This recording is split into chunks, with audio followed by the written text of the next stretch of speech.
Hello everyone, how's it going? Good. All right, it's a rainy day. If you have your name tags, I'd love to see that. If not, that's fine. Okay. Thank you, Mike. Thank you for having me here. It's very happy to be here after about 3 years. Last was in 2019, just before I graduated. Came into a lecture theater back to do another lecture. I'm very happy to be here. Of course, we have gone through some bleak 2 years, and I'm really looking forward to having some human interaction, seeing people, having a bit of fun that we missed in the past 2 years. Sorry, Waruna. Yes. Just to interrupt you, I know I'm already interrupting 10 seconds in here. Do we know, are professors allowed to take off their masks when talking? Do we know if there's... They do. They do. Can I take my mask off? Yes. Thank you. You are 6 feet away. Yeah. Is that all right? Class, can we do a quick vote? Is everyone okay with, I'm having a little trouble hearing him, and I know it's the mask.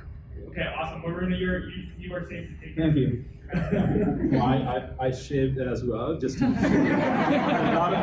had a lot of white hair in my facial hair, so I make sure that get shaved. Anyway, so back to I'm very excited to be here. Thank you for the opportunity, Mike. Mike and I have worked together for numerous projects as well. We've been friends for the past 5 years. I'm very happy that to be here. Service marketing class that I took a few years ago, which I did well as well. I think if I remember right, Joe Fife was a nice guy, obviously. Let me tell you a bit about today's agenda. We have a bit to cover. I'm going to talk about my early days, a little bit of fun background stuff you might like to hear. It's a little bit of a break from your academic stuff. How passion for tech and innovation and creativity and business started from a young age, and my early years in career, what I've done, how Schulich helped me, and we're talking about entrepreneurial journey, how Schulich was a huge impact on my entrepreneurial journey. It was really there, actually. I think I was in this very class when I decided that I wanted to do I think this was the class. Rather cool. We set that up for you, yeah. I knew that, I did the research, all for you. Thank you. So I'm going to talk about my company, what we do, what's our client strategies. The reason why I talk about myself is because the way I deliver my services is aligned with what I believe is what the clients deserve, and it also something to do with how I was, how I was brought up, and how my friends circles, my upbringing helped to give the service delivery that I currently do with my current clients. And talking about successes, the reason why I talk about that is because we are a service company. We wanted to know how we can market better. I'm not saying that we are doing a very good job at it, but I think we do a great job at client management, client retention, and sustaining our client base.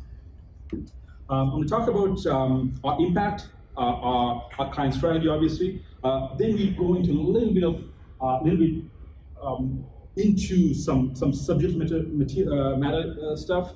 Digital transformation. What's digital transformation? What are the key aspects of digital transformation, and a success guide, tools and tech. I'm going to talk to you as well, get your opinion as well, and get your insights if you are in digital, and do you have to be in digital to have digital transformation is a question that I'm going to ask. I'm going to be talking about e-commerce. E-commerce is such a cliche subject these days. Everybody's talking about it. I don't want to beat the dead horse, and instead talk about some of the new trends. We will also be doing a group activity. I changed it. It's not going to be about future of online grocery retailing. It'll be something else. I forgot to change it here. You might wonder where I'm from. I know it's polite not to ask, but it's good to say, tell. I am from Sri Lanka, central part of the country. It's a beautiful city called Matale. I was brought up in a very academic environment. My father was a principal, later became a school principal. He always wanted to be, go into a government job. I mean, is there anybody from Sri Lanka here? Hi. How are you? Good. Anybody from India? Hey. You know what? Of course, we talked about it one time, right? Cricket, we're calling everybody. Okay. Do your parents push you to do really, really, really well? Yeah, they do really, really, really push too well sometimes. So that was my upbringing as well. They wanted me to be an engineer. I didn't want to be, obviously. And I wanted to, I was fascinated by technology from very young age, like when I was like 7 years old. We were talking about Jurassic Age, we were talking about constellations, talking about NASA. We watched, who has watched Airwolf, the show in the 80s? It's about a Airwolf fighter helicopter. We want to build one. And that's what really really drove us, and it was really cool. Like, we had a circle of friends who were always trying to do something, trying to break things apart and try to build something. We never did, obviously. It just ended up having our toys destroyed and thrown in the garbage afterwards. So that's where my upbringing is. We were always in a quest for an innovation and career development or success, but the lack of abundance of technology or the money sometimes made us really hungry. We wanted to do more. Let me talk about this is where I was brought up. Very, very beautiful area. The top left-hand corner, that place is literally about 15 minutes away from my home. I think this place is pretty much walking distance. I don't know, I haven't been. This is, you may have heard of Sigiriya Rock Fortress. It's a World Heritage. I think they consider it as the 8th World Wonder. I don't know whether it's designated as that. And this is where I was brought up. But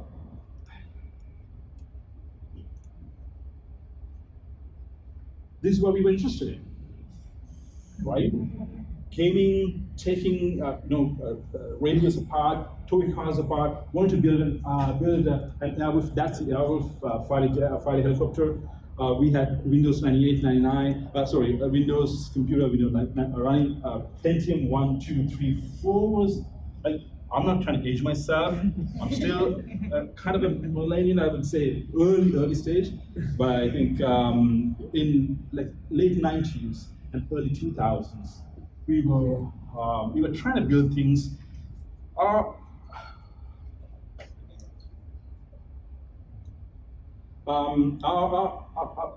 highlight of our school time was creating a website in early 2000. And doing a live stream using an dial-up internet connection by connecting 2 wires onto a telephone pole. So that was the best we could get. This is where we are right now. Right. I went to University of Berlin. Again, it's one of the most picturesque universities in the country, in the world, pretty much. Actually, if you look it up. Look it up, it's very beautiful. This is exactly how it looks these days during the springtime. I did math and physics, and I joined a company called Nielsen. Anybody who has worked in Nielsen or any market research company? No? Nice. So at the time, we had, Nielsen was one of the, I think it's still one of the biggest market research companies in the world. And then I worked for a company called Capital Maharaja, where one of the largest electronic media companies in South Asia. at the time. Came to Toronto in 2008, and I was mid-20s, and I had $500 on my hand, I had two big bags. TTC bus driver was like frowning at me because I was in Scarborough, I'm coming downtown, probably not the most friendliest drivers you can find.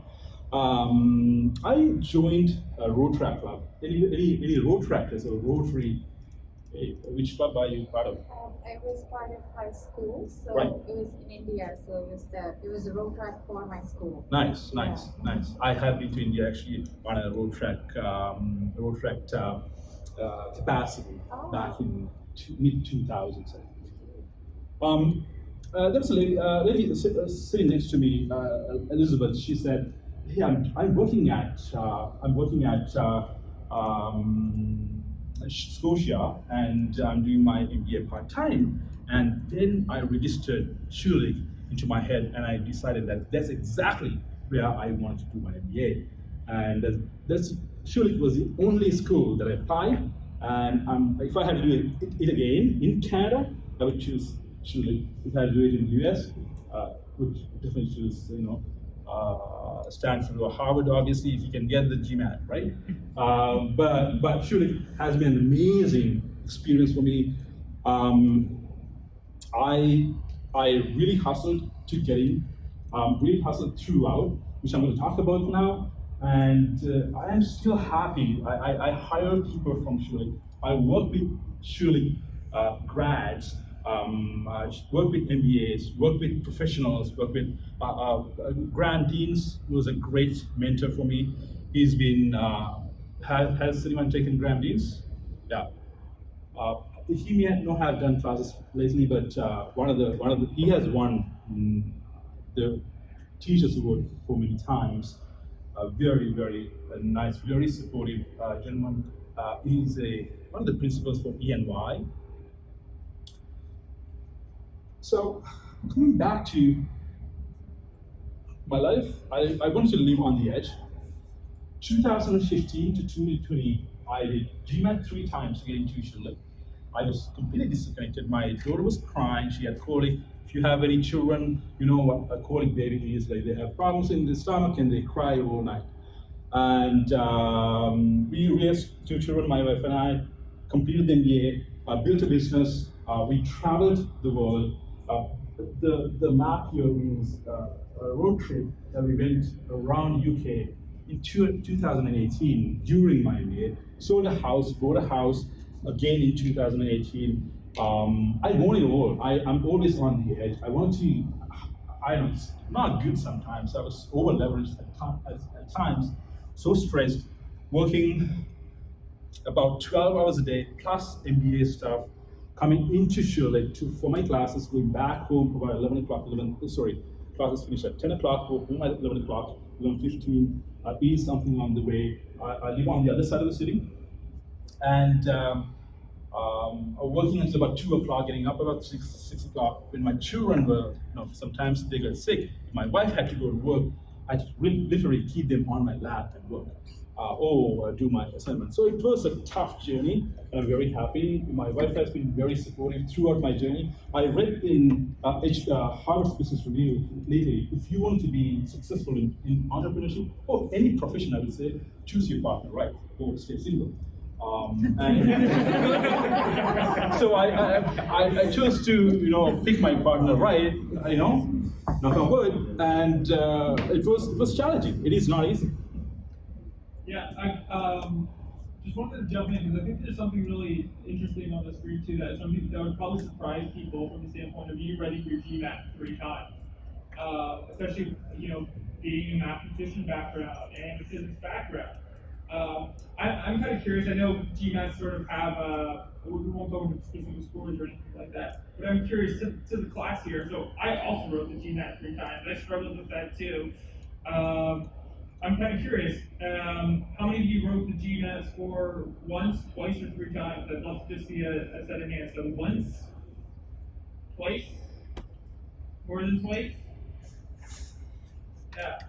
Super cool. I mean, I think it's really interesting too. Samir, you are in our group. Yes. Happy. I think it's super cool. I think one of the things you'll see throughout this conversation is how important persistence is, and drive and dedication to continuing to keep at things. And I'm sure far outside of the GMAT, I know for myself, there's been a lot of times I've been told no in my life, and you kind of got to keep finding new ways, new windows, new opportunities. Yeah. I mean, so I just thought it was really interesting, especially when you were sharing this with me yesterday, because I'm like, oh, maybe I struggle. I don't have a math background, but even over here, you were like, no, I did do it 3 times to get into Schulich. Yeah, I thought I was the only one who did 3 times, so I'm not alone. I'm happy. I had to do 3 times. Obviously, not focusing, and I literally got the call about a week ahead, a week before the classes started, and they said, "Can you pay $7,000 for the registration fee?" I said, "Sure." I didn't have a cash, but I figured that out somehow. And then the next thing is you pay, keep paying, right? So it was a challenge. I had a math background. I thought it's an easy thing. My buddy who went to McMaster said he did his engineering degree, he did GMAT just with one look. He got 600 or something like that. I was like, in one try, I was like, okay, it's going to be the same for me. It is not necessarily how smart you are. You just have to get used to that structure. Anybody got 700 and plus just out of curiosity? Good. Wow. Whoa. Impressive. Wow. Impressive. Wow. Well done.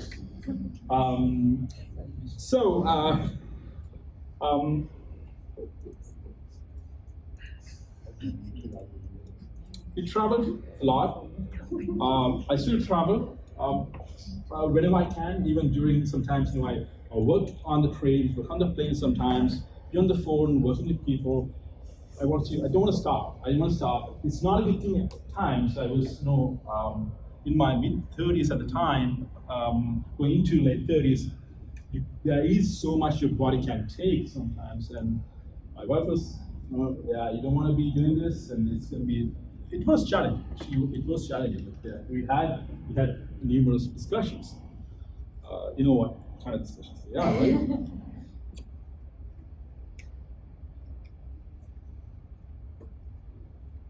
So Schulich. As I mentioned, I got the call around 22nd or 28th of December, asking me to come. I know to be accepted at Schulich, pay the registration fee. I didn't have any money for future payments. I was okay financially, but not to pay almost $100,000 in 3 years. So the first course that I took was Skills for Leadership. I was like, why do I almost pay $100,000 to learn about leadership? And I was completely wrong. The Skills for Leadership is the life-changing course for me, for you as well. I've heard from a lot of people. I haven't taken it myself. Oh, you haven't yet? No. Yeah, it is amazing. It's not about your prof, it's about your takeaway. It really unearths a lot of things that I thought that I couldn't do, things that I could do, open up a lot of opportunities, change your mindset completely from one to a different parallel. So I was blown away from the teachings, complexity science stuff, corporate challenges, what kind of a leader you need to be. For example, if you are the right leader, you would have expected, you would have known what to do in a pandemic, right? But we just reacted. Obviously, nobody was prepared. I don't think anyone was prepared even now with the conflict in Ukraine, right? So I was at the end of the class. I think it was here. The prof asked, "What do you want to do in a round table?" I said, I want to be an entrepreneur, but I'm not sure whether I can do it. He said, if you're hesitating, entrepreneurship is not for you. I was, very disappointed. I was sad. 2 weeks after, I had signed up my first client. I had hired 3 people, including myself, plus 4, had a business system in place, a virtual taking place, the first client was signed up, and I was ready to go in March around this time, 2016. It was my employer at the time who became my first client. So it was a hustle too. You need money, obviously. I took two line of credits from two banks, $120,000. I dumped everything into business. So, as I mentioned, I do crazy things sometimes. I made it back. I made it back in multiples. But I dumped everything. Now I have to still make more money to pay my university bill. Right? At the time, it was 120,000, big money, but I took the risk.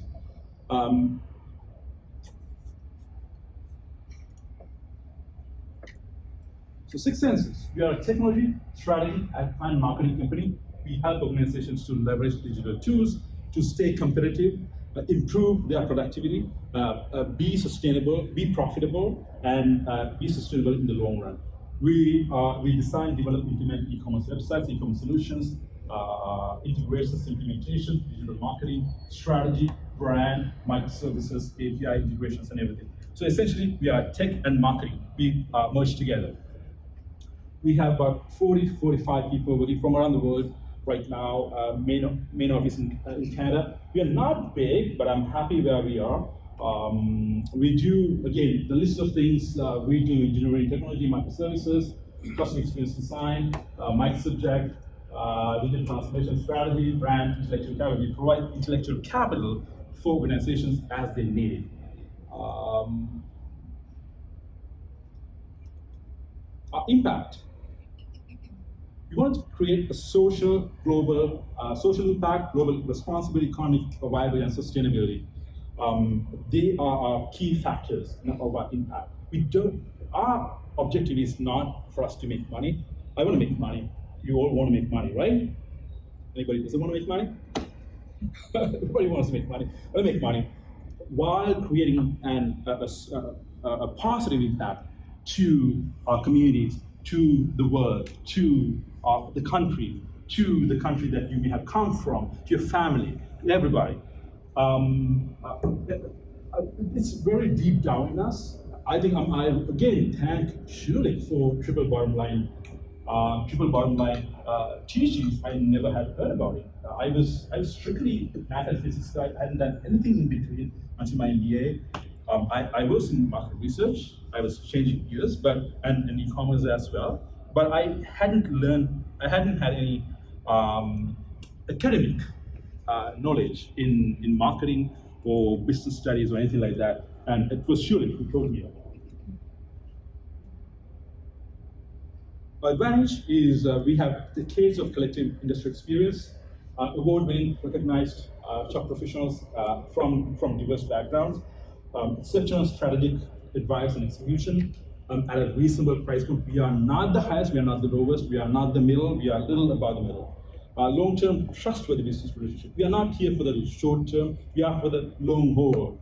We trust our clients and clients trust us. We believe in clients and they believe on us, and we believe by creating continually creating value, positive impact, they will be with us. Again, that's something I want to talk about. It's not necessarily, I'm not going to sell you here. And if you have a business, yeah, we'll talk about it afterwards, but I'm going to talk about the service delivery, being very direct, very genuine in your delivery. You don't want to be here, you don't want to be just taking your paycheck and run away. You really have to care for your clients. We want to quality output and delivery on promise, a value-centric approach to ensure everyone in the value chain is benefited.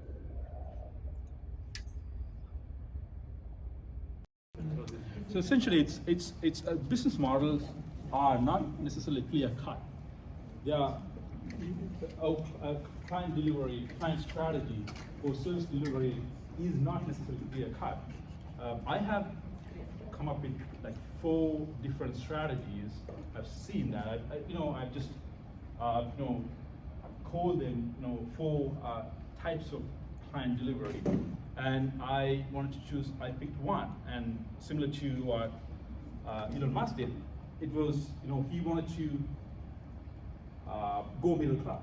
He wanted to be able to make the space exploration affordable, so a middle class person can afford it. $500,000, obviously, it is still a big money, but still, it is out of reach. Sorry, within reach, right? It's not impossible. It's not multi-million dollars, which is, maybe 0.1% of the people on the planet can do.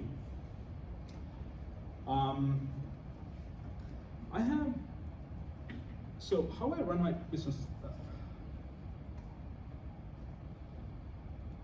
there are two, the way I run my service company, I have determined, I call it 4 types of client experience strategies. Ice cream truck strategy, Walmart strategy, the Ritz-Carlton strategy, and Mercedes-Benz strategy. I was planning to give a break. Do you guys want to just go through it, and do you want a break for 5 minutes? Let's you're like kind of in the middle of the concept. We'll finish up the concept, Sure. and then we can take a break. Does that work for everyone?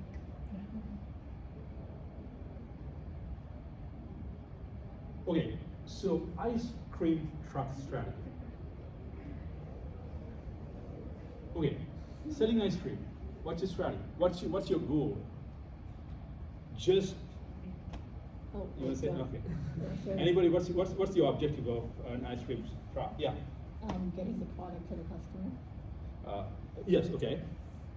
Getting the product to the customer and making sure that they're happy. Right. Make sure they're happy. So there's only one goal: putting a smile on that child's face. Mainly, right? They don't care whether you're going to come back. Doesn't matter.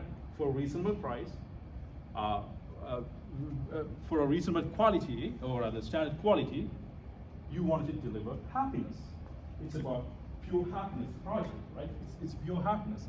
And let's talk about, there's no rocket science about it.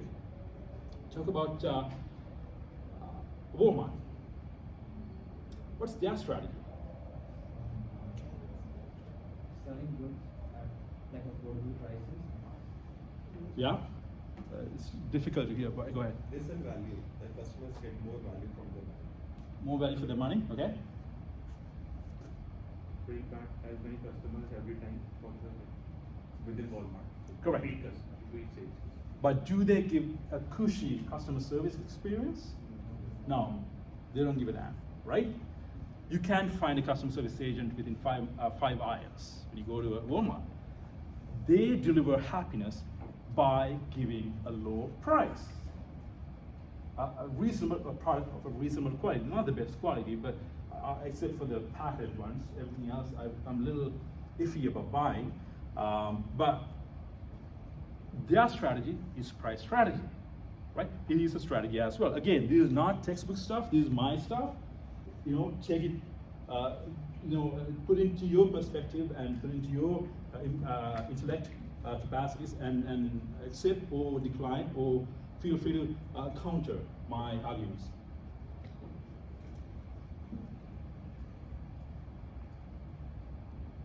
Ritz-Carlton strategy. The Ritz-Carlton, as soon as you hear about it, Four Seasons CEO is a Schulich MBA, by the way. The Ritz-Carlton, as soon as you hear the Ritz-Carlton, you're already thinking of an exceptional experience. It's not about customer service per se, right? You expect your suite to be immaculate. You expect food to be mouth-watering. You expect the door person to get the door for you. You expect them to open the car door for you and valet your car. It's not about just one piece of customer service. It's a journey of experience. Mike, any insights on that? Yeah, I mean, the class knows Ritz-Carlton was actually one of our kind of like projects recently. It is interesting. They just approach everything so differently in terms of every element of service, and that goes down to last week we were talking about servicescapes, so the physical spaces, to the service that you get, like you said, with holding the door. So yeah, 100%. They definitely do a good job of standing up for this idea of luxury and kind of pushiness. Right. It's about giving that memorable experience throughout the journey. It's not about customer service from the front desk. It's from the housekeeping staff, technical staff. They will smile at you as well, say good morning or good evening, right? It's about making sure the client is happy during every step of the customer journey with your business. So that's a happiness strategy. It's all about client experience. Again, feel free to counter and disagree. I'm okay with that. Now, I'd like to hear what you have to say as well. Mercedes-Benz, what's their strategy? What do they provide? Let's start with that. What do they provide? Quality. Quality. Customer service and customer service. Yeah. Okay. Client servicing. Okay. Luxury. Luxury. Okay.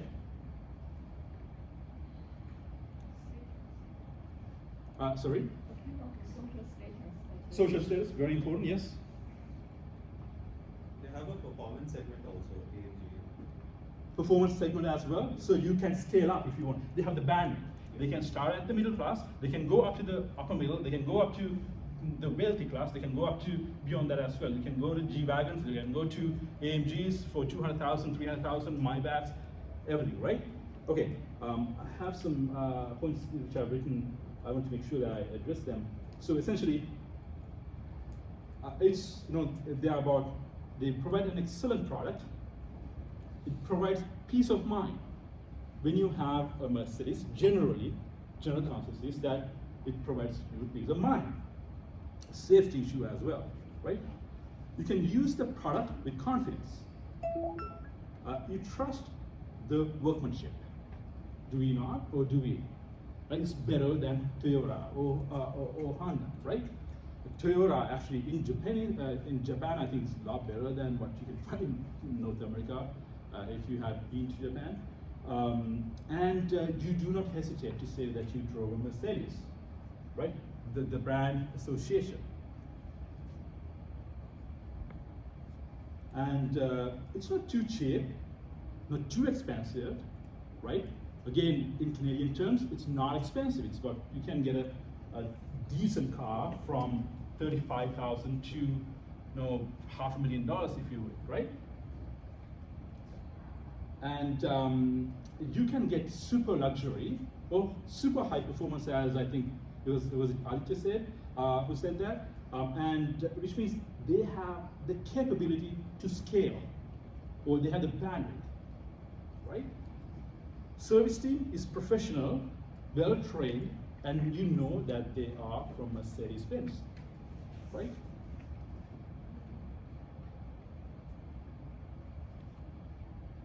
And they will let you know if you're not the right customer, by the way. They do not chase after your business. Do you think they chase after your business, or do customers line up to get their product? So the customers line up. Customers line up, generally, right? I spoke to a friend of mine who is a finance person for Toronto, Mercedes-Benz, Toronto Retail Group. He said 2020 fall and winter was the highest, the best sales that they had ever seen during pandemic, in the middle of pandemic, which means they don't have enough supply, but they have a huge demand from people who can afford 50,000 plus. Yes, Melanie. I've never owned a Mercedes. I don't know if that shocks anyone, but I would expect that their service level is a lot higher than some of maybe like the more entry level cars. 100%. So one time I went in to drop off my Volkswagen to get an oil change, and this person at the service counter couldn't bring it to the back of the shop because she couldn't drive standard. And I don't think that would happen at Mercedes. Yes. Like their employees would be able to drive their cars. Yes, the service level is premium. Mm-hmm. I wouldn't say I think probably the best in the car industry. Mike, do you have a point? Yeah, I was just gonna say actually I went to go a couple years ago when I was looking at buying my last car. I went in there and I was like, okay, this is the car I'm looking at, and the guy goes, okay, the MSRP is 60,000 or whatever the number was, and I turned to him and I was like, okay, so that's the sticker price. Okay, but what's the real price? Like what would I have to pay? Yeah. Right? Like you're gonna cut me a deal? Like we're gonna negotiate? And he goes, yeah, for you, I'd give it to you for 60,000. And it just goes to your point. They don't chase people. They're not there to haggle. They're like, hey, No. if you want to be part of a Mercedes, here's the opportunity. And they were coming after me. Correct, but still respectful, right? Just to Mike's point, right, yesterday or day before there was a report which says that how many dealers are, using this opportunity of marking up the price because of the lack of supply and everything. Yeah. So Mercedes dealers across US, zero mark. They are still doing the business the way it has to be done. Integrating, Yeah. right? And Exactly. And I was looking at a car at some point. Did anyone have any other points? I was looking for a car, and they originally said they don't have the car. And when I went into the showroom, they said, yeah, we got the car. I said, you said that you don't have the car. No, we got a cancellation. And I asked, it's hard to get a car, how to get by the big SUV. They said, did they cancel? No, we canceled. Right, I was like, thrown away. We canceled. We realized that they are going to be exporting the unit to somewhere else, and they don't allow that. So they live by their principles for the most part. So they are for the long term, right? They just don't want to sell something for the sake of selling something. They want your repeat business. So that's a Mercedes-Benz strategy. And which strategy do you think you want to pick if you are running a service agency, service business?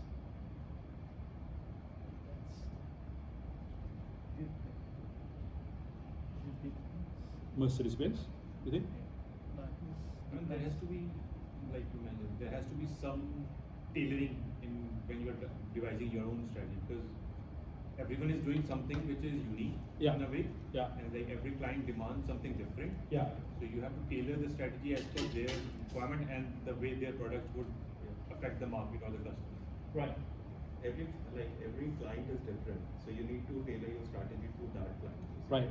You will have Walmart, you will have Ritz-Carlton, and you will have Mercedes. You need to have a tailored strategy. Right. Yeah. But united through one mission or value. Right. And no strategy is right or wrong, right? You can pick any strategy. It depends on what you want to be, where you want to be. My opinion, I was in the Walmart strategy initially, and I moved up. Very similar to Clayton Christensen's disruptive strategy model, right? You start with the grassroots level, and then you move up market at a time when incumbents are not really looking at those small size businesses like $500 websites or $1,000 websites. That's where I started as well, and I moved up market. Now, do I want to go back to it? I tried that as well. It's challenging to go back into that kind of a market because now we have pushed ourselves so high in a way, like doing MBAs and hiring. Sometimes I love to work with Mike. He didn't have the opportunity now. I want to work with him in the future as well. When we work with top professionals in the industry, you can't be at the lower end of the market, unfortunately. So the way I run my agency is more aligned with Mercedes-Benz strategy because I believe that that's the way that I can create a long-lasting, differentiating, sustainable advantage for our clients who are in small to medium, I would say mostly into the medium size of the market, market.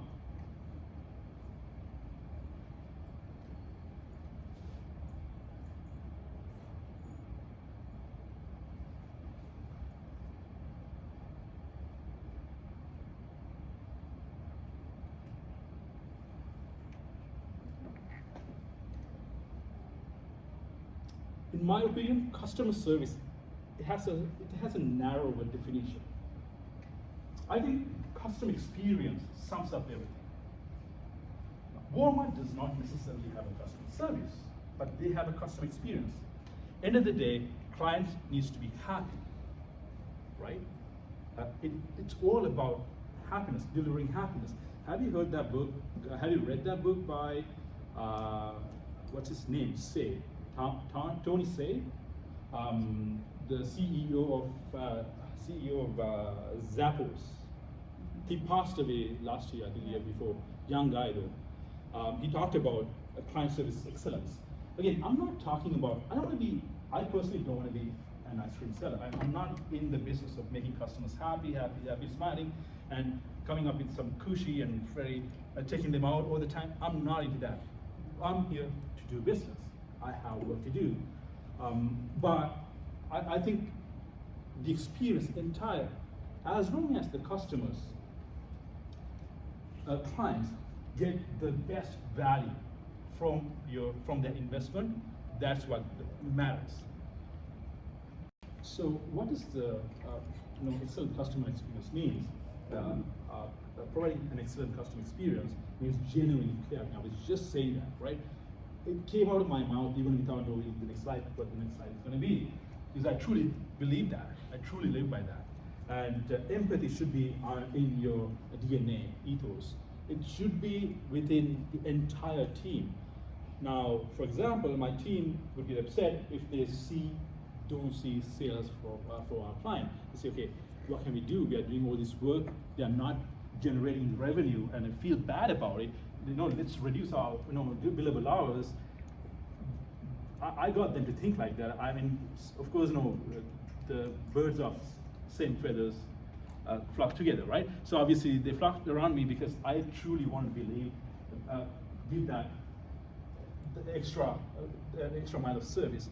Because end of the day, we live here for a short period of time. It's not a lengthy life that we have, 70, 80 years, if you're lucky. And you want to be able to sleep at night. Right? What most people, corporations, professionals, forget, you don't want to put your client through an enormous, or rather employer, for example, when you are looking for jobs, be thankful at least they are giving you a job. Stay there for a year, I would say, or be very considerate about their efforts and the opportunity. I've been with Marchand for 13 years. So far it's been amazing as an employee, now as a service provider, with other clients as well. We are in the long term. And if you find people who do not value you or respect you, I would say, say goodbye to them, because it doesn't really work. And that's where I come to the next point.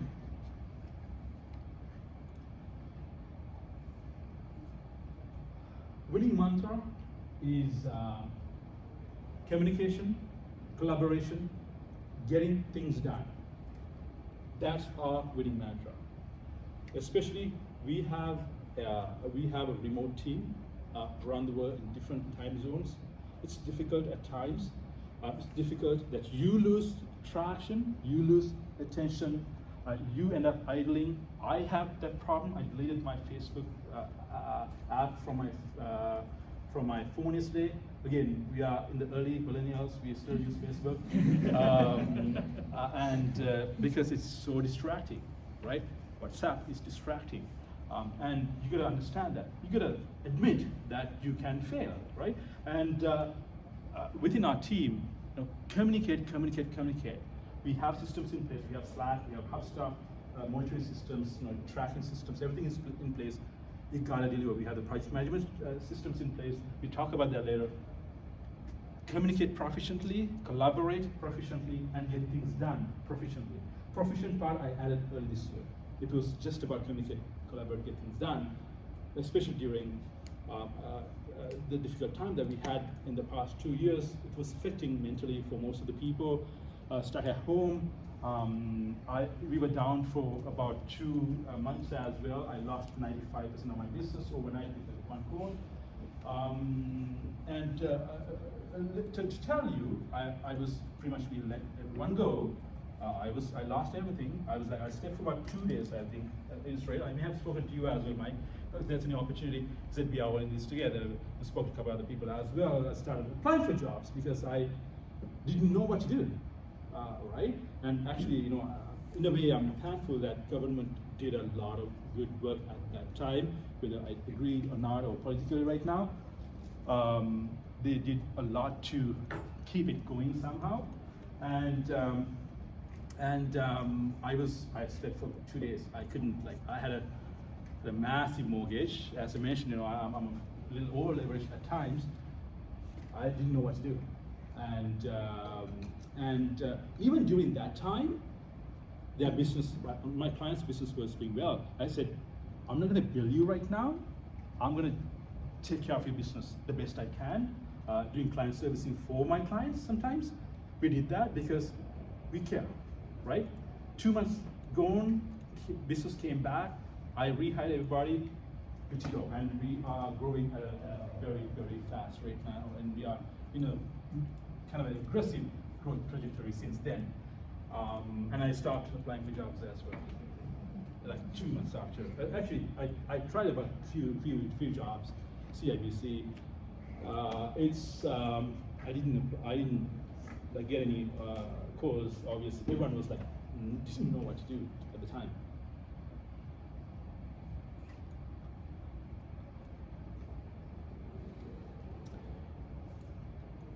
Business is not zero sum. That's where I come to you and the conversation that we had before with Mike as well.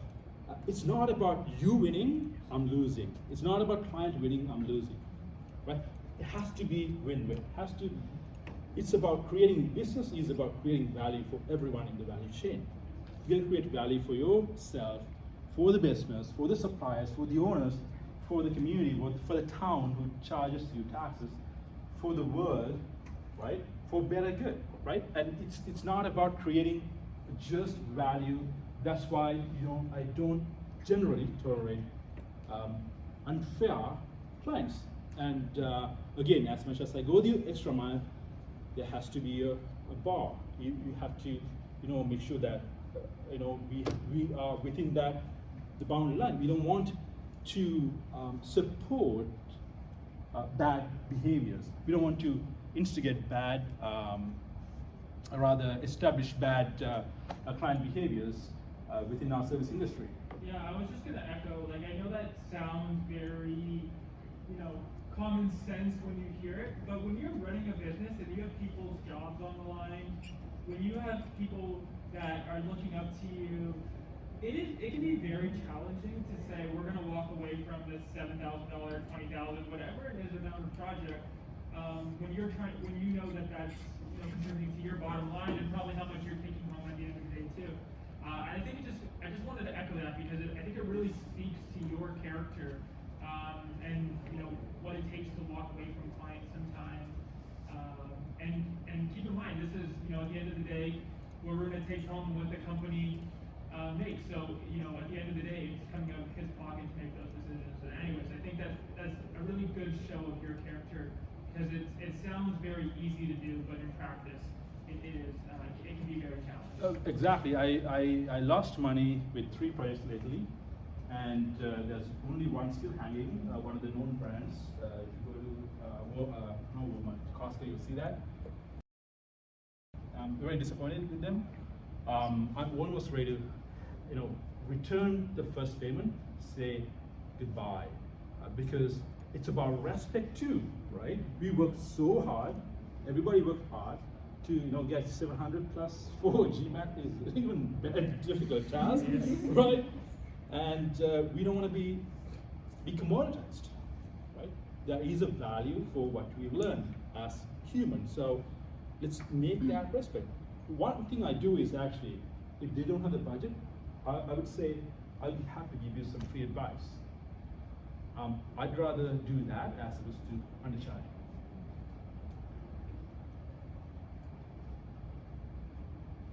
Some of the tools we use, Microsoft, I'm not going to talk about that. Klaviyo for, so mostly for very medium-sized businesses. I'm going to talk about this.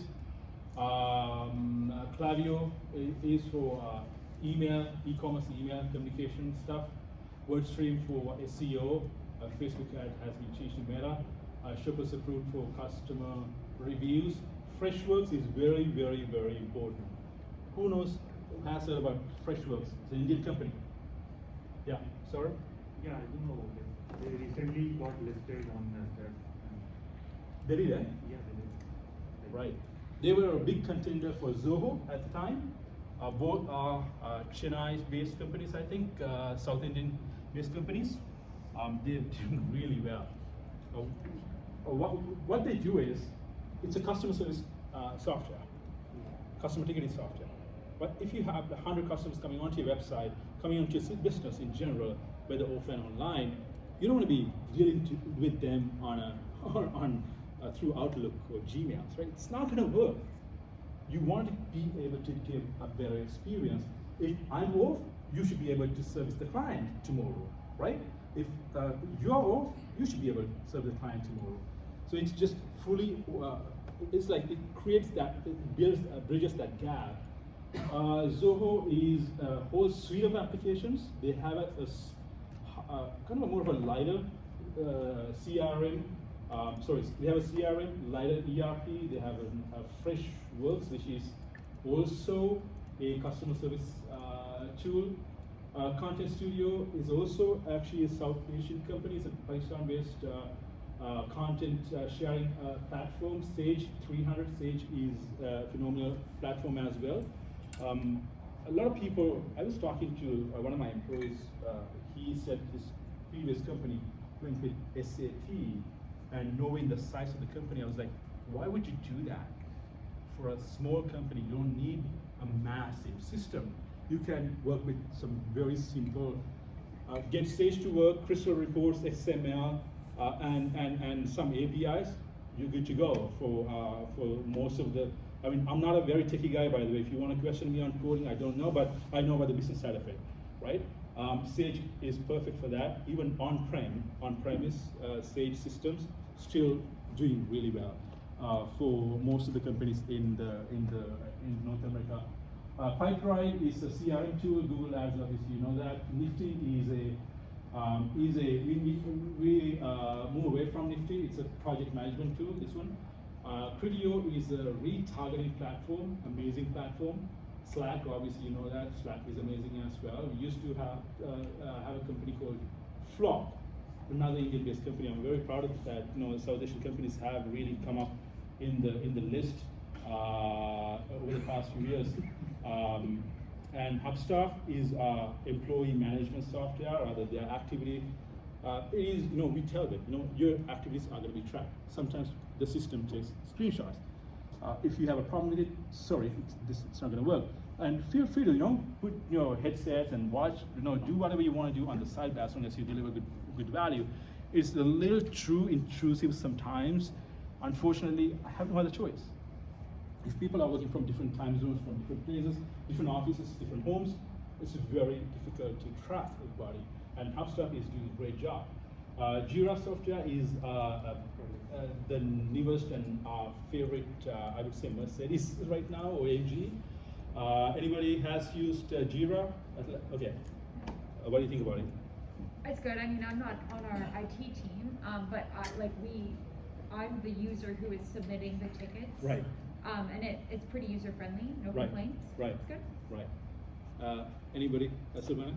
I work at catering, and it's kind of new, and there are people that are still really advanced in using it because it's user friendly, but if you are using it every day, a marketing would have to submit the campaigns we Right. started. Yeah. And for me, it's quite easier to use the other tool I use instead of putting it there. Yeah. So sometimes I forgot about Jira, and when I finish the campaign, I just like doing everything. Yeah. And yeah. That is a known problem, by the way. So for marketing projects, we use the marketing, as I mentioned. I think somebody asked me why you are into tech and marketing both. You know, why is that, right? I'll ask that question later. But I was like, we have marketing campaigns running, we have creative campaigns running, we have simple off-the-shelf web development campaigns.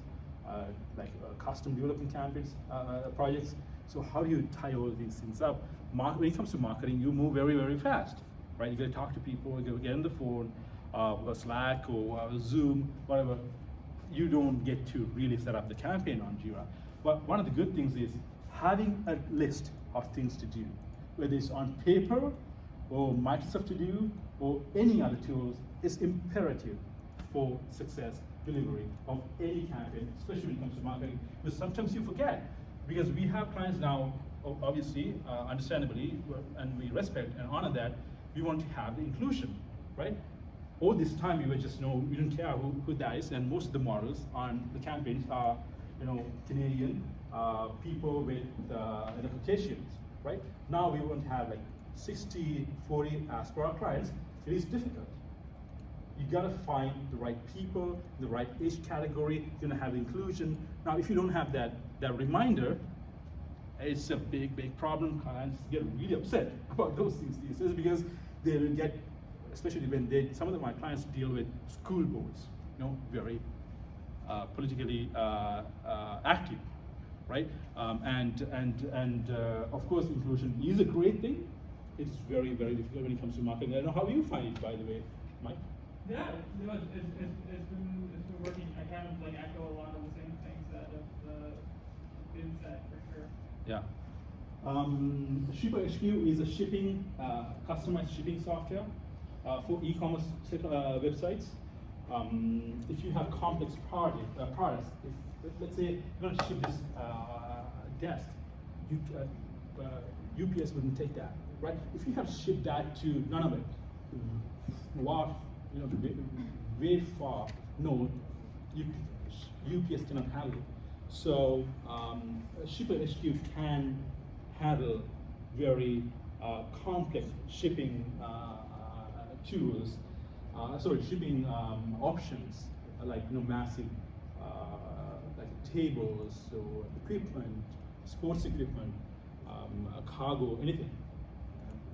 Constant Contact, you may have heard of it, email marketing tool. Asana, we used to Asana. Asana is amazing, by the way. Silvana, have you used Asana? No. Asana is a big contender for Jira, very simple, amazing company. The prices started going through the roof, so I moved to industry standard for project management is Jira. Generally, it's not, but Adroll is another company that we use for retargeting work.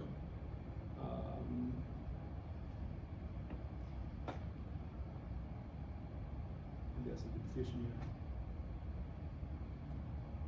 We use BigCommerce. BigCommerce is our #1 e-commerce platform. If you want to, we love Canada, we love Shopify, but I think the prices are a little too high, and it's a little too predatory in my opinion. I like BigCommerce, and Boston-based company. We use BigCommerce can handle simple, Canada shop to a massive interlock company or a construction material shipping company. BigCommerce is my #1. I want to talk about it on record as well. I'm going to send this to BigCommerce because they want me to promote it. I like it. It's a great company. I've been with them for about 7 years, I would say. Shopify is also obviously we know that it was valued more than RBC at some point. It's good for very basic websites or very expensive websites. You can be in the middle because it can get very expensive with the tool set that they provide. WordPress, obviously, MongoDB. I'm not going to go through this, and don't ask me about exactly what these guys do. Graph. We use REST API, which is a very, very important thing. If anyone here working with APIs, engineering side, REST API connects to different modules, right? iOS, Android, MySQL, WP Engine, AWS, Magento.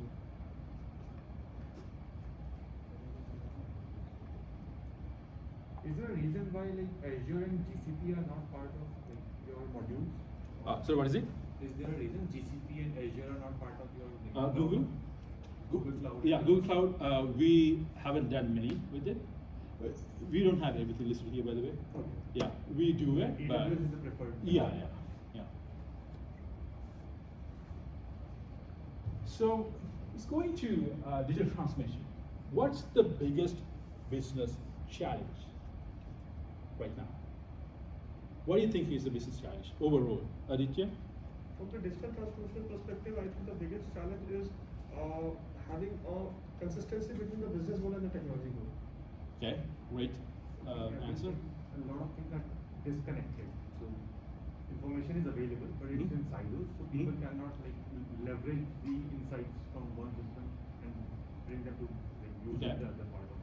Okay. That's the biggest. Yeah. Convincing the business owners that we need to go through changes.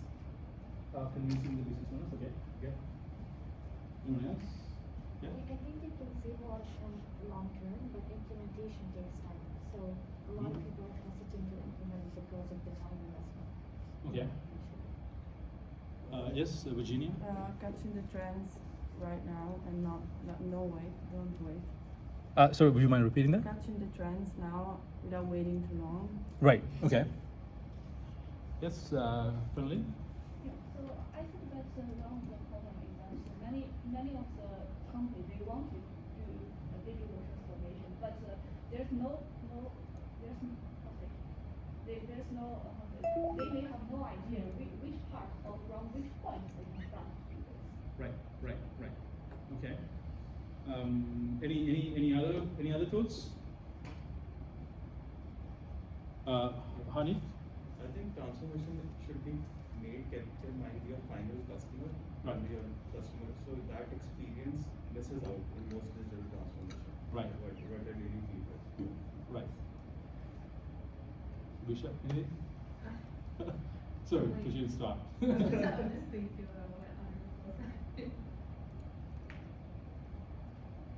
Yes, Finley? So another thing I think is about the cyber security. Yes. Okay.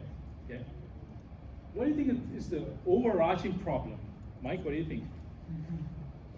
Okay, two things are coming to mind. One is problem pricing. I think is probably continues to be a huge challenge ongoing. Right. And then I would say finding business consistently. Right. Did I get them right? Pretty close, yeah. Maybe those are just my problems. That's my problems too, by the way. So share that. So.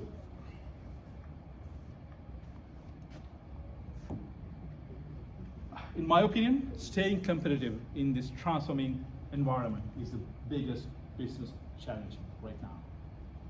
Staying competitive, staying relevant, and making a sustainable business model is the biggest challenge, the way I see it right now. Amazon is struggling. I'm sorry, Amazon isn't struggling.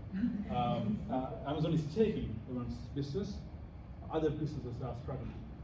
Best Buy, I think they've done some work. You may probably have heard about that as well. They're selling their space to other technologies, which is great. I think it's mainly staying competitive in this transformation, during this transforming world.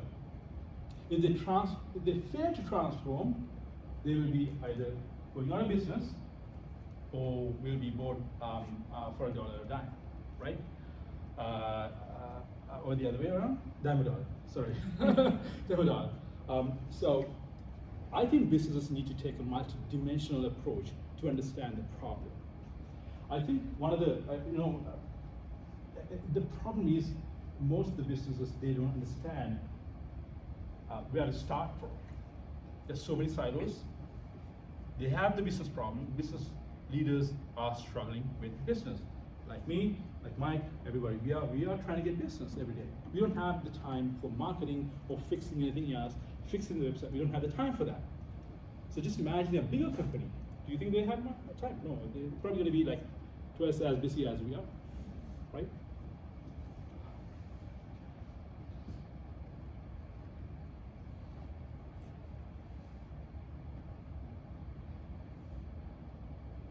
So the way I see is you gotta have a multidimensional approach. You have to have an approach from multiple areas, multiple fronts to understand the internal business systems. As I would do, I would understand the internal business systems, their clientele, what their customer experience currently is about, what their culture is, and what are their marketing practices. I would understand the competitive landscape, all of that before even thinking about digital transformation. You should not be rushing into digital transformation.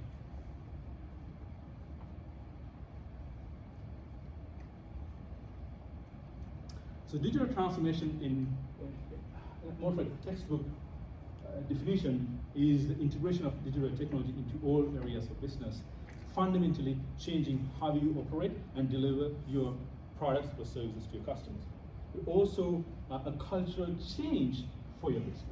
That's the key. Cultural change is the key. Without a cultural change, you cannot do a digital transformation, which is it's nearly impossible to do. Businesses continue need to keep experimenting, trying to change the status quo, and you've got to be comfortable with failures. If you're not comfortable with failures, digital transformation is not for you. But if you are not doing digital transformation or transforming your business, your future of your business is in the gray. It's not guaranteed.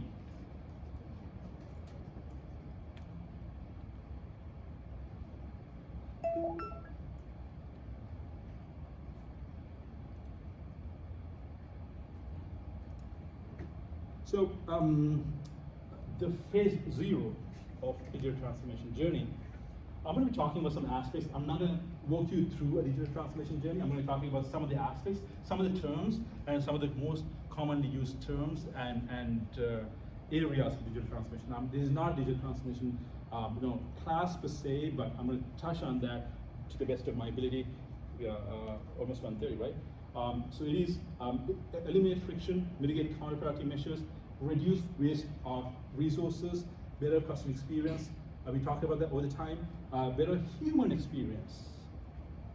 Technology is not necessarily about customer experience, in my opinion. You might disagree, Mike. In my opinion, it's about creating better human experience. It should be working for the internal staff. It should be working for the customers, suppliers, drivers, delivery drivers, everybody, right? Sometimes businesses are too focused on customer experience and they lose traction with their internal transformation and internal user experience. Now, e-commerce, on the other hand, is more about user experience, obviously, we understand that. But when you look at the back end of e-commerce transformation, e-commerce implementation, you got to make sure that your internal systems is robust, or at least in an acceptable level, where your employees can easily interact with and service your customers. You can do a fancy storefront, but if your back end is broken, it is not going to be a successful e-commerce business transformation or digital transformation. It should be able to, digital transformation should be able to help your bottom line end of the day. I know we are kind of running short of time. Some of the, we talked about these things, some of the enterprise technologies, you may have heard of this term. I'm going to go through some of the terms when you come across during digital transformation. Enterprise technologies. Sage, NetSuite are ERPs, enterprise resource planners, and CRMs, just an example there. Customer service ticketing software, Freshdesk, Zendesk, or Zoho Desk. Sales funnels, could be ClickFunnels. Human resource tools, HCMs, human capital management tools, not HCPs, HCMs. Bamboo HR would be a great tool. Something that I've seen in most of the digital transformation and e-commerce is that EDIs, punch-out systems. Anyone here uses punch-out by any chance? A purchasing manager, purchasing agent here? No?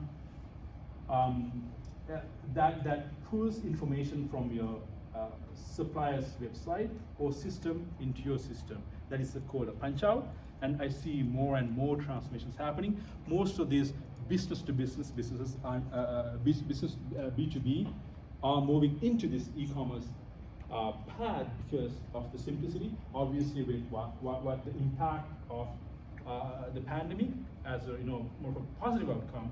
I don't want to call it a positive outcome, some sort of a outcome because a lot of people were hurt. I don't want to say positive. An outcome from that distancing of people was pushing everyone into trying digital tools as the best they can do. Waruna, can you give us an example of how someone would use a punch out? Like how a client might want you to set that up? Or? Sure.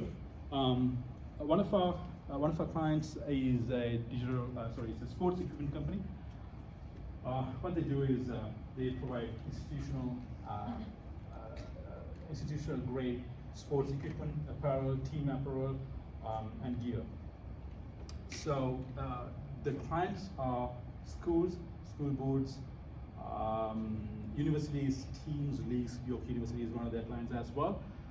So they don't want to come to our website and place their orders because they are so big. They call the shots. They want us to send our information into their system so they can buy through their system. That is a punch-out system. As opposed to coming to, let's say, abc.com, we send all the data from abc.com to York University system, and York University within that frame, you check out, get the approval, send the PO to purchase order to our client. That is a punch-out system. So like vendor managed inventory systems that are used by Walmart, in which automatically the inventory is forecasted to the other suppliers to Walmart. So that's an example of an There's an example, yeah. That's more of an EDI, I would say. A little bit of a, again, I'm not the best in explaining this, but it's more of an advanced version of punch-out. Yeah, it's like the purely CPR, collaborative planning, replenishment, and forecasting. And that's how. And Walmart does it really well, right? Actually, that's one of their competitive advantages as well. Walmart, they had real-time inventory systems with their suppliers and with their, whenever you scan something out, everything gets updated. And one of the folks within our class, you might remember as well, he said they measure their sales data and numbers through the sale of bananas. So just imagine, right? And if you're selling too many bananas, somebody has to supply. So it's just very complex, very advanced enterprise-grade systems. EDIs, Decentral is a software that I've seen many people use, supply chain management systems. Supply chain management system, again, going back to that example, we were working with a company, a large-scale organic products manufacturer. They have about 8, they are based in Sri Lanka. They have 8 factories, different grades, different products, and different qualities, and different tastes. One of the key elements of organic is traceability. So, customer from here, let's say, hypothetically, Longos, they should be able to order 5 tons of mangoes produced at that factory in this grade, and this quality, in this level of fry, right? Or in this level of final product, whether it's canned or cut or whole food. So that's how complex it could be when it comes to supply chain management. Just imagine how complex that system would be. Somebody from here would be able to see, okay, I'm getting it by July 30th. My shipment is going to be leaving on this day. It's going to reach to the factory by May 15th, etc. So it's very complex. It could be very complex.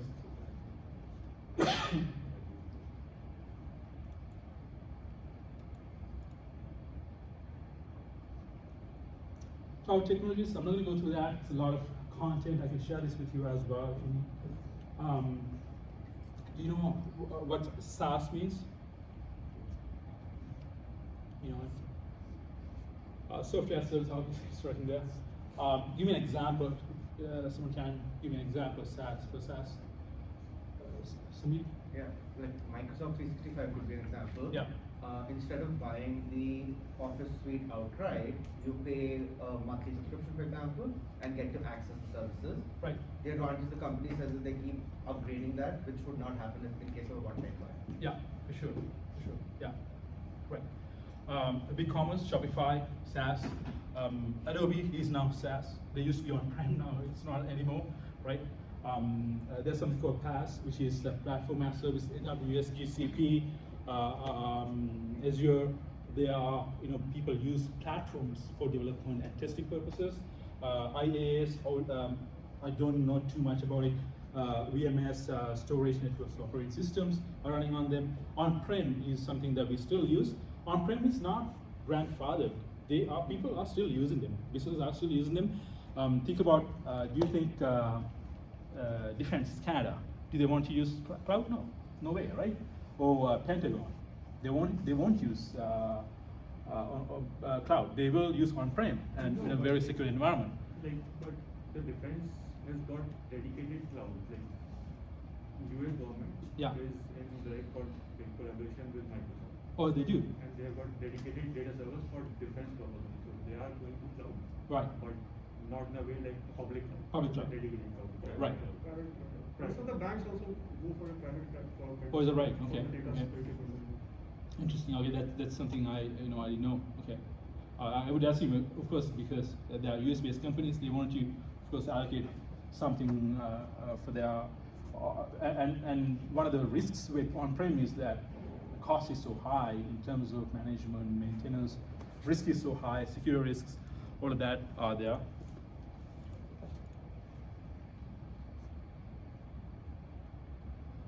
Configurations, customizations, and off-the-shelf solutions.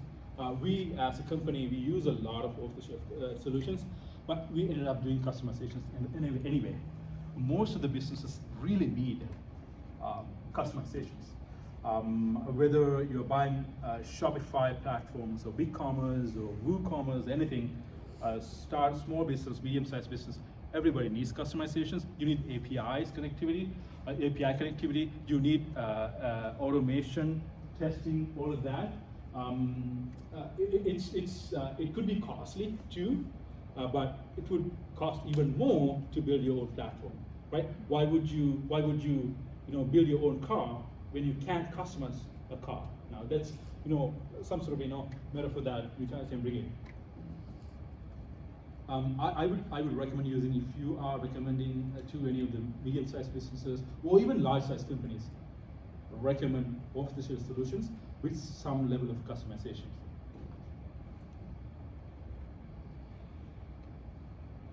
One of the most critical aspects of digital transformation is the organizational change. I think some of you have already talked about that. The silos, people are not willing to change. Organizations miscalculate, do not adequately assess the need required for the change to adopt a new system, new ERP, new operating system. That's where most of the businesses fail. I know one of the top sports brands in the world, actually, one of the top brands, the Canadian operation, they ended up having to waste about 6 months of their business, and everything was in shambles because they did an SAP integration wrong. As well, a couple of millions of dollars back in the days was wasted by, I think, one of the a large equipment companies, I think excavation company in Canada. Well, they ended up wasting lots of money in transformation or rather implementation of SAP. If you don't do it right, you will end up getting into lots of trouble. Organizational change is huge. I think generally when it comes to when you are graduating, most of you will go into this change management type of areas because you have the skill, you have the knowledge, you have the engineering or science degree, or maybe business. You have the business. You talk to people. You have the network. Very, very easy to get into change management, and it is a very important, in my opinion, very important job category that you can get into. the way we do is change the internal culture to an individualized, value-driven mindset to avoid that silos. If we all are working, let's say Marilyn has a delivery, you have to deliver your, you have individualized value delivery. You have to deliver some values. You cannot be waiting for other person. And then I also have a set of values, delivery, and I know that I have to deliver it. So when, let's say you and I work together, we do our jobs right. Now, in the past, it was not quite the case. If you look at government agencies, I don't want to name the names, but there's a lot of waste of tax dollars because of lack of collaboration, because of silos, because of inability to understand the value that an individual has to deliver.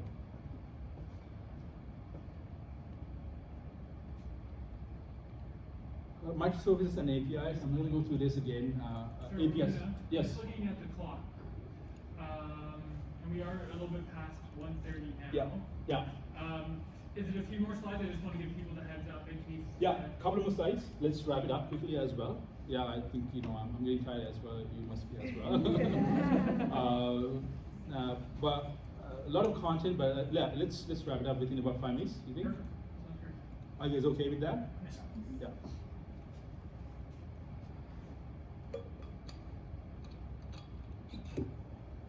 Architecture, again, just for you to see how the client interacts with the front end and then the back end and the user dashboards and how the businesses would collaborate. Mike might remember this. We worked on this project at some point, Promoter. Again, a little bit more robust architecture. Our process is research, recommend, design, implement, manage, sustain, and scale. You wouldn't start anything without research. That's the way we do business. I think that's the way I would recommend most businesses transform their businesses. Did you learn that lesson the hard way? Like, I know I learned that lesson the hard way. Oh, 100%. Where someone would be like, we don't need research, just start, and then we would end up having to start at the beginning. Lots of problems. Yeah. 100%. Yeah, it happens all the time. Because you feel, sometimes you are a little overconfident because you feel, I've done it, I can do anything right now, and I start implementing something without understanding the end game, right?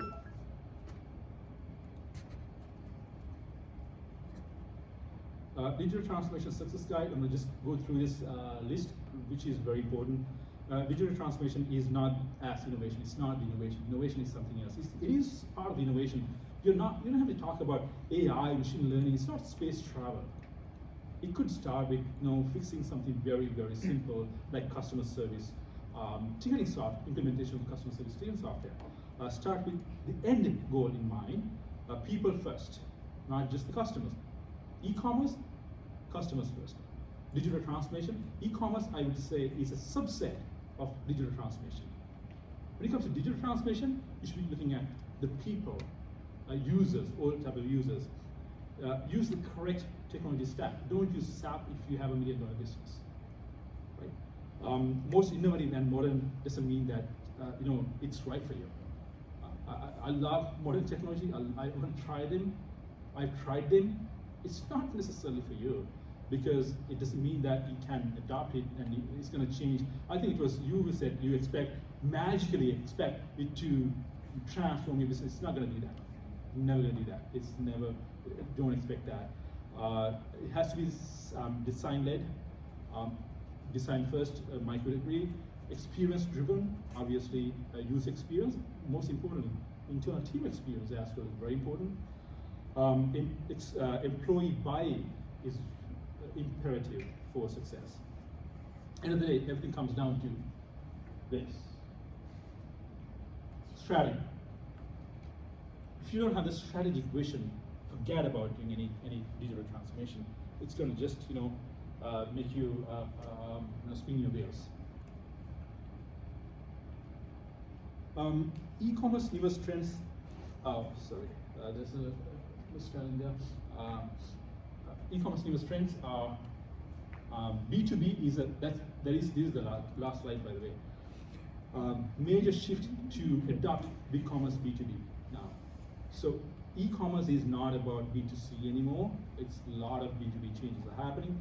Headless and API-driven e-commerce, as I mentioned, APIs are huge.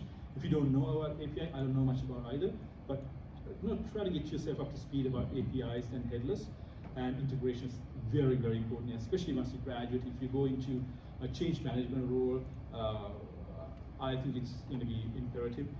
Voice search for e-commerce websites, more ways to pay, which is post-pay like after-pay, AR chatbots, on-site personalization, enhanced UX, video 360-degree product view,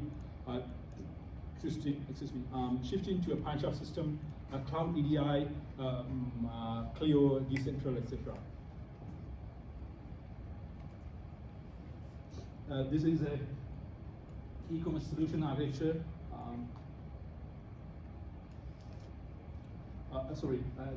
That was not the last slide. E-commerce platforms. This is probably the last one.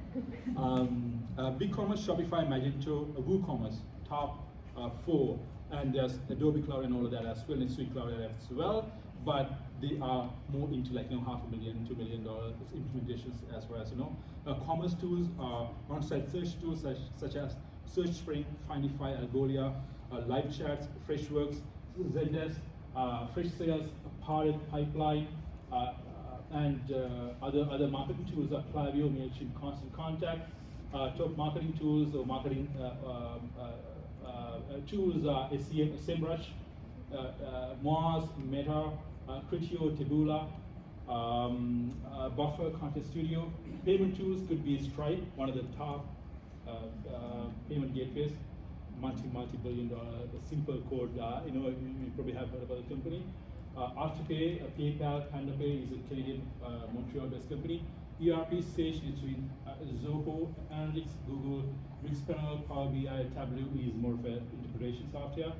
Connectivity and testing, Zapier is very important.